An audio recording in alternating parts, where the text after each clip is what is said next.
रामकृष्ण हरी मित्रांनो, मेरा नाम है Harsha and welcome back to my YouTube channel the temple guide Harsha. और आज का व्लॉग हो सकता है कि थोड़ा लंबा चले जाए बिकॉज आज मैं आपको इस पूरे वीडियो में अष्टविनायक के दर्शन करवाने वाली हूँ, जो कि मैं खुद 2 दिन में करने वाली हूँ। तो इससे आपको आइडिया होगा कि अगर आपको 2 दिन में अष्टविनायक करने हैं, मोस्टली मैं वीकेंड्स में ही सैटरडे संडे देख के ही अष्टविनायक कर रही हूँ। तो अगर आप ऐसे प्लान कर रहे हैं कि आप 2 दिन में ही अष्टविनायक कर ले, तो आपको इस वीडियो से आइडिया हो जाएगा कि आपको कैसे करना है। साथ में हम कैसे जाने वाले हैं और स्टे और वहाँ पे क्या क्या फैसिलिटीज़ है, मैं आपको सारी चीज़ें इस वीडियो में शेयर करूँगी। तो please watch till the and. ये वीडियो के 2 भाग होने वाले हैं। आज मैं आपको पहला दिन दिखाऊंगी जिसमें मैंने 4 गणपति कवर किए। अभी बज रहे हैं सुबह के 5:30 और हम निकल चुके हैं अष्टविनायक कंप्लीट करने के लिए। हम पहले 4 जो 9 से पढ़ते हैं वो अष्टविनायक कंप्लीट करने वाले हैं। उसके बाद दूसरे दिन 4 करने वाले हैं। तो यहाँ से मैं टूर्स एंड ट्रेवल के थ्रू जा रही हूँ। अ, हमारी बस है, मुझे मेरे ही पिकअप पॉइंट से पिकअप किया है और मैं टूर्स एंड ट्रेवल बस में जिससे भी जा रही हूँ, मैं उसकी डिटेल आपको शेयर करूँगी। मुझे काफ़ी जेन्युइन लगे और काफ़ी अच्छे लगे, तो मैंने सोचा कि अब मुझे उनके साथ जाना चाहिए, तो मैं उनके साथ जा रही हूँ। लेट्स सी आगे का एक्सपीरियंस कैसा होता है, मैं सारी चीज़ें शेयर करते रहूँगी आपसे। अभी हम लोग मुंबई से ऑलमोस्ट निकल चुके हैं और पूरी बस जैसे कि हम देख सकते हैं कि अब भर चुकी है। और अभी हम सबसे पहले जाके यहाँ पे सारा मील भी इंक्लूडेड था, तो अभी जाके हम ब्रेकफास्ट करेंगे। फिर उसके बाद हम सबसे पहले गणपति कवर करने वाले हैं, जो कि है मयूरेश्वर, जो कि मोरेगांव में है। ये सफ़र के दौरान मुंबई से पुणे जाते टाइम हमें मिलता है मिसिंग लिंक, इंडिया का सबसे ऊंचा और शानदार केबल स्टे ब्रिज और एशिया का सबसे चौड़ा ट्विन टनल। साथ में हमें सह्याद्री घाट्स के नज़ारे भी देखने के लिए मिलते हैं। हमने कुछ 1 घंटा ट्रैवल किया है मेरी लोकेशन से, नवी मुंबई से। मुंबई से थोड़ा और ट्रैवल लोगों का बढ़ता है, बट मैं नवी मुंबई से ट्रैवल किया है मैंने। और कुछ 1 घंटे बाद हमने हॉल्ट लिया है। ये जगह का नाम है वाकड़, और वाकड़ में हॉल्ट लिया है। यहाँ पे हम ब्रेकफास्ट करेंगे, जो कि इंक्लूडेड है इस ट्रिप में। और इसके बाद हम सबसे फर्स्ट गणपति के दर्शन करेंगे। ये यहाँ हमने हॉल्ट लिया था और ये भी पैकेज में इंक्लूडेड था हमारा ब्रेकफास्ट। हम वाकड़ से निकल रहे हैं और वाकड़ जो है वो पुणे का ही इनिशियल पार्ट है, और यहाँ पे रुक के हमने नाश्ता किया था, जो कि बहुत अच्छा था। और लेट्स सी आगे कैसे होता है, क्या होता है। अभी 2 घंटे की ट्रैवलिंग और है, उसके बाद फिर हमें सबसे पहले गणपति के दर्शन करने मिलेंगे, जो कि मयूरेश्वर है। वीर मामा की सगळ्यांना नाश्ता छान वाटला. ठीक आहे. आता आपण मोरगावला जाणार आहे. मोरगावचं गणपतीचं दर्शन झालं की मग जेवायचं. टेन्शन घ्यायचं नाही, खायचं प्यायचं मस्त एन्जॉय करायचं ट्रिप मध्ये. मला काही गाणी लावायची असतील तर ती लावू शकता. त्याच्यावरती फोन मध्ये ब्लूटूथ आहे, त्यांनी ब्लूटूथ कनेक्ट केलाय, तर इथून पुढे गाणी तुम्ही जे काय ऐकाल ती हे ऐकवणार आहेत एवढं नक्की. चालेल.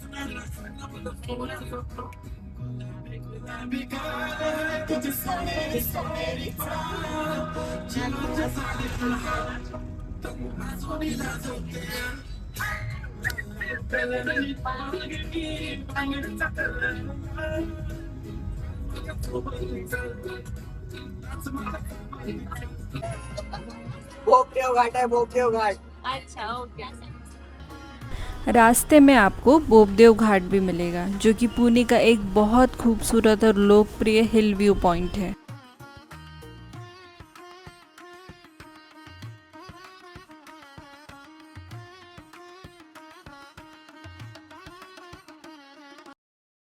गणपती बाप्पा मंगळमूर्ती. बर, आता सगळ्यांनी ऐका, मोरगावला जायचंय आपल्याला. मोरगाव जवळ आलेला आहे. वाकड़ से सबसे पहले अष्टविनायक में आने के लिए हमें 1 घंटे 50 मिनट लगे, जो कि 63 किलोमीटर्स दूरी तो पे था। हमें वाकड़ पुणे से यहाँ आने में 2 घंटे लगे। रास्ता अच्छा था। रास्ते में हमें घाट मिला, हमें जेजुरी भी पड़ा। जेजूरी भी एक बहुत अच्छी जगह है, वो भी मुझे कवर करनी है, बट अभी मैं अष्टविनायक कवर कर रही थी, वो श्योरली मैं करूँगी आगे। बट अभी अष्टविनायक के पहले गणपति हम आ गए हैं, जिनकी शुरुआत होती है मोरेगांव से, और यहाँ के गणपति को मोरेश्वर बोलते हैं। मोरेश्वर इसलिए बोलते हैं क्योंकि यहाँ के जो गणपति है उन्होंने मोर में बैठ के एक असुर का वध किया था। अचानक काय म्हणजे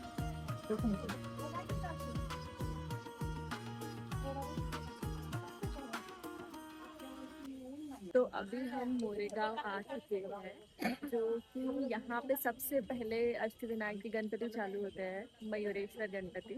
तो ऐसी मान्यता है कि यहाँ से नारियल लेते हैं, और ये एक नारियल ही हम पूरे 8 गणपति को समर्पित करके ये नारियल हम घर लेके जा सकते हैं। जिस वक्त हम गए थे उस वक्त बहुत भीड़ थी और एक दिन में हमें 4 अष्टविनायक कवर करने थे।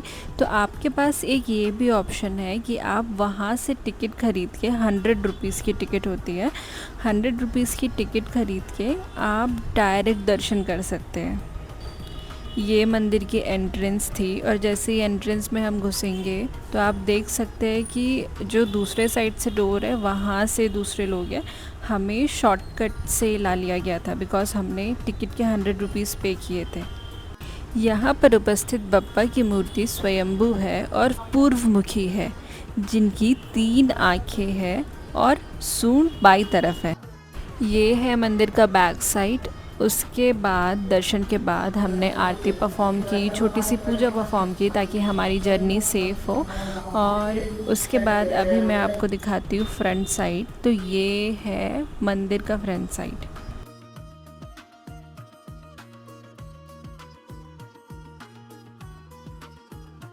इसके दर्शन के बाद हमने एकदम मराठी ऑथेंटिक खाना खाया है, जो कि मेरे पैकेज में इंक्लूडेड था। फक्त बसच्या बाहेर हात काढायचा नाही, बसच्या बाहेर पडायचं नाही, बाकी आत काय करायचं ते सगळं करू शकता। दुसरी गोष्ट तिथं थोडी गर्दी असते किंवा चप्पल वगैरे काढायची सोय वगैरे थोडी वेगळी असते, पण मी सांगतो आधी पुढे जाईन, बघून येईन आणि मगच प्रोसीड करेन। ओके ठीक आहे, तोपर्यंत बसमध्ये बसून राहतील, ठीक आहे हातभर। मोरेश्वर से दूसरे अष्टविनायक सिद्धि टेक जाने में हमें पूरे 2 घंटे लगे, और उसका डिस्टेंस था 65 किलोमीटर। टूर्स एंड ट्रैवल के थ्रू आने का फ़ायदा ये है कि अगर आप अकेले भी जा रहे हो तो आपको बहुत अच्छी कंपनी मिल जाएगी, और जो चीज़ें हमें नहीं पता है वो चीज़ों की इन्फॉर्मेशन हमें मिलेगी। तो हमने एक अष्टविनायक की कंपनी कर ली थी, जो कि मोरेश्वर, जो कि गाँव में थे। अब हम दूसरे अष्टविनायक के लिए आ गए हैं, जो कि सिद्धि टेक पे सिद्धि विनायक है।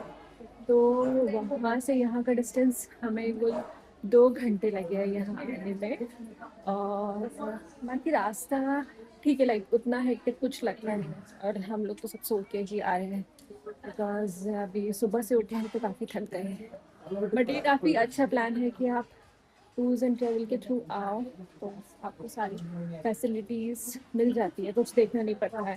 हमने वहाँ पे दर्शन किए, उसके बाद खाना खाया, देन अब भी हम ये दूसरे अष्टविनायक में आ गए। तो एक और चीज़ मैंने रास्ते में आगे आके देखी, जब हमने पहला अष्टविनायक किया था उसके पास में ही हमें जेजूरी भी मिला था। तो अगर आप ऐसे कुछ प्लान कर रहे हैं या सबके व्हीकल से आ रहे हैं अष्टविनायक के लिए, तो आप जेजूरी भी कर सकते हैं और साथ में फिर अष्टविनायक भी कर सकते हैं। तो जेजूरी जो है वो महाराष्ट्र का फेमस टेम्पल माना जाता है, जहाँ पे महादेव का एक रूप उपस्थित है। ये टेम्पल का एक छोटा सा मार्केट था, उस मार्केट के बाजू से ही आपको टेम्पल जाने का रास्ता मिलेगा। हालांकि ये टेम्पल में ज़्यादा भीड़ नहीं थी, तो हमारे दर्शन काफ़ी अच्छे से हो गए थे।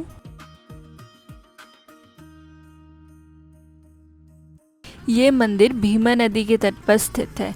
अष्टविनायक में से यह एक अकेले ऐसे गणपति है जिनकी सूंड दाहिने यानी कि राइट हैंड साइड मुड़ी हुई है, इसलिए इन्हें बेहद जागृत और शक्तिशाली माना जाता है। तो सिद्धि विनायक सिद्धि टेक में है जिसके दर्शन हमें हो गए हैं और यहाँ के दर्शन बहुत आसान थे। पहले वाले अष्ट विनायक से तो काफ़ी आसान थे बिकॉज यहाँ पे उतना कंफ्यूजन नहीं है, सीधे आके सिर्फ एक ही लाइन में लगना होता है और फिर वहाँ से हम दर्शन कर सकते हैं। आज जो हमने पहले किया था वहाँ पे काफ़ी भीड़ थी, यहाँ पे भीड़ ठीक थी।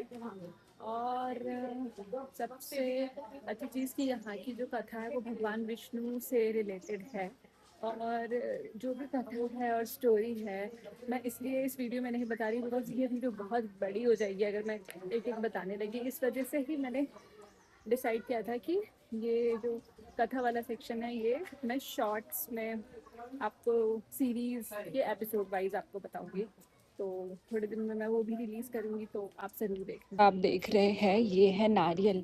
तो ये नारियल हमने सबसे पहले अष्टविनायक में लिया था जो कि मोरेश्वर में लिया था और ये जो नारियल है ये पूरे 8 गणपति के चरण में जाएंगे और 8 गणपति तक ये नारियल जाएंगे, उसके बाद हम ये नारियल घर लेके जा सकते हैं ऐसा। सिद्धि टेक में दर्शन के बाद हम निकल चुके थे अपने तीसरे गणपति के दर्शन करने, जो कि सिद्धि टेक से 90 किलोमीटर की दूरी पे था। जो नेक्स्ट अष्टविनायक हम करने वाले थे वो था रांझनगांव के महागणपति और उनका डिस्टेंस कवर करने के लिए हमें 2 घंटे 15 मिनट लगे। तो हम आ चुके हैं तीसरे अष्टविनायक। तो ये जो अष्टविनायक है ये जो महागणपति जो कि रांझनगांव में है और मान्यता ऐसी है कि ये जो महागणपति है ये सबसे लास्ट में हो जाता है बिकॉज इसकी जो कथा है वो शिव जी से जुड़ी है। मतलब शिव जी ने गणपति से वरदान मांगा था कि मुझे एक असुर है उससे लड़ने के लिए कुछ सिद्धियाँ चाहिए। जो 3rd नंबर पे गणपति आते हैं वो पाली के गणपति, जैसे कि हमें अष्टविनायक पूरे 8 जो विनायक है वो 2 दिन में ही करना है। तो अगर हम रास्ता देखें तो रास्ते में ये पहले पड़ता है और जो पाली वाले गणपति है वो थोड़ा आउटसाइड पड़ता है, इस वजह से पाली वाले जो गणपति है वो हम कल करेंगे। आज ये गणपति कवर करेंगे और उसके बाद फिर नेक्स्ट गणपति कवर करेंगे। तो सिद्धि टेक से यहाँ आने में रांझनगांव आने में करेक्ट हमको 2 आवर्स ही लगे हैं। यहाँ की एंट्रेंस बहुत ही ग्रैंड बनाई गई है। जैसे ही आप अंदर आते हैं आपको छोटा सा मार्केट दिखेगा, आप यहाँ पे अपने शूज़ रख सकते हैं और ये थी एंट्रेंस। हालांकि यहाँ भी भीड़ होने के कारण हमने पासेस से दर्शन किए थे जो कि 100 रुपीज़ पर पर्सन थे। अगर आप एक दिन में 4 गणपति करने वाले हैं तो मेरा सजेशन ये ही रहेगा कि जहाँ भी जा रहे हैं आप पासेस से ही दर्शन करें। ये है मंदिर का बैक साइड और उसके बाजू में ही आपको पासेस का काउंटर दिख जाएगा। ये पासेस के काउंटर के बाजू से ही आपको लाइन दिखेगी जहाँ से आपको डायरेक्ट दर्शन मिलेंगे। यह गणपति अष्टविनायक के सबसे शक्तिशाली गणपति माने जाते हैं। यहाँ की जो असली स्वयंभू मूर्ति है वो तहखाने में एक गुप्त रूप से रखी गई है। उस मूर्ति की खास बात यह है कि उस मूर्ति के 20 चेहरे और 10 हाथ हैं। भगवान शिव ने त्रिपुरासुर का वध करने से पहले वो ही बप्पा की पूजा की थी। 3 गणपति हो चुके हैं और हमारा एम था एक दिन में 4 गणपति करना। हम 4थे गणपति के लिए निकल चुके हैं और वहीं पे स्टे है। नेक्स्ट गणपति हम थेऊर में कर रहे हैं जो कि चिंतामणि है। रांझनगांव से थेऊर का डिस्टेंस था 51 किलोमीटर। हमने 30 गणपति कवर कर लिए थे और 2 घंटे की ट्रैवलिंग के बाद हम थेऊर आ गए हैं। यहाँ के गणपति का अष्टविनायक का नाम चिंतामणि है और चिंतामणि रिफर्स टू ऐसे भगवान जो हमारी सारी चिंता करते थे।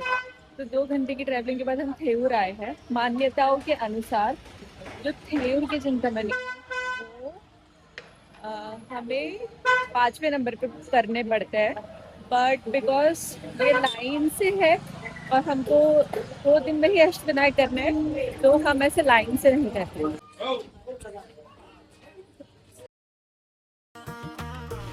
ये मंदिर की एंट्रेंस थी। मंदिर के अंदर जाते ही हमें बहुत ही अच्छा इन्वायरमेंट दिखेगा। यहाँ का आर्किटेक्ट भी बहुत अच्छा है।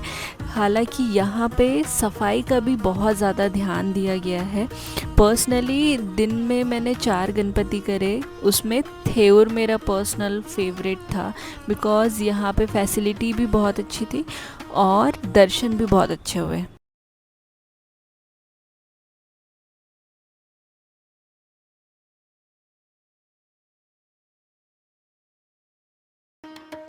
यहाँ बप्पा की स्वयंभू मूर्ति पूर्वमुखी है और उनकी आंखों में कीमती हीरे जड़े हुए हैं। माना जाता है कि भगवान ब्रह्मा ने भी अपनी मन की चिंता दूर करने के लिए यहाँ पर तपस्या की थी।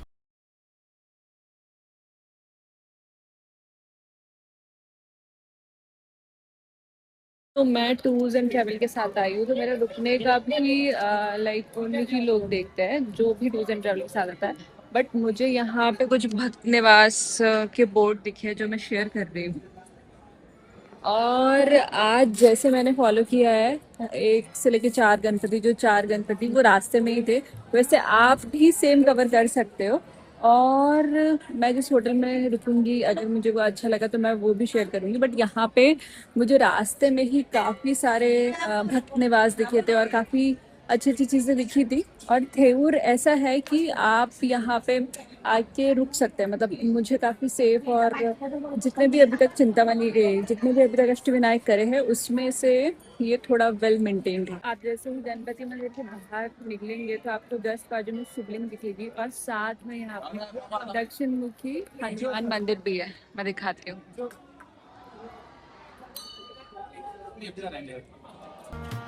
मंदिर के एंट्रेंस पर ही आपको एक और मंदिर देखने के लिए मिलेगा जो कि श्रीमंत माधवराव पेशवा का है, जो कि चिंतामणि गणपति के बेहद परम भक्त थे और उन्होंने ही ये मंदिर का विकास करवाया। तो देखा जाए तो यहाँ पे बहुत सारे भक्त निवास और होटल्स मुझे दिख रहे हैं और थेऊर बेस्ट है रुकने के लिए अगर आप ऐसे अष्टविनायक करने आ रहे हैं। बिकॉज यहाँ पे अगर मैं देखूँ तो जो टाउन है वो भी काफ़ी वेल मेंटेन है। This is my room. ये मेरी फ्रेंड का रूम है जो अभी अभी ही बनी है, मेरी फ्रेंड इस ट्रिप पे ही। और ये मेरा बेड है। एंड बाकी के जो 4 गणपति हैं वो हम कल करने वाले हैं। सो अभी 4 गणपति जो किए उसका एक्सपीरियंस बहुत अच्छा था। मेनली लाइन से जो हमें 2 गणपति पड़े थे, एक तो मोरेश्वर, महागणपति जो थे, जो मेन थे, जो लास्ट में करते हैं यूजुअली, वो वहाँ पे पासेस लेने की ज़रूरत होती है बिकॉज वो थोड़े बड़े हैं, बहुत मान्य है, तो वहाँ भीड़ बहुत होती है। ये था मेरा स्टे जो कि मेरे पैकेज में इंक्लूडेड था। मैं इस होटल की डिटेल्स, मैंने जिससे टूर्स एंड ट्रैवल से जिससे मैं आई थी उसकी डिटेल्स मैं सब आपको डिस्क्रिप्शन बॉक्स में दे दूँगी। और यहाँ पे एंड होता है हमारा फर्स्ट डे जहाँ पे हमने 4 गणपति कवर किए। Stay tune for the second part जिसमें मैं आपको बाकी के 4 गणपति दिखाने वाली हूँ। वीडियो को शेयर करके आप भी जल्दी आने का प्लान बना लो।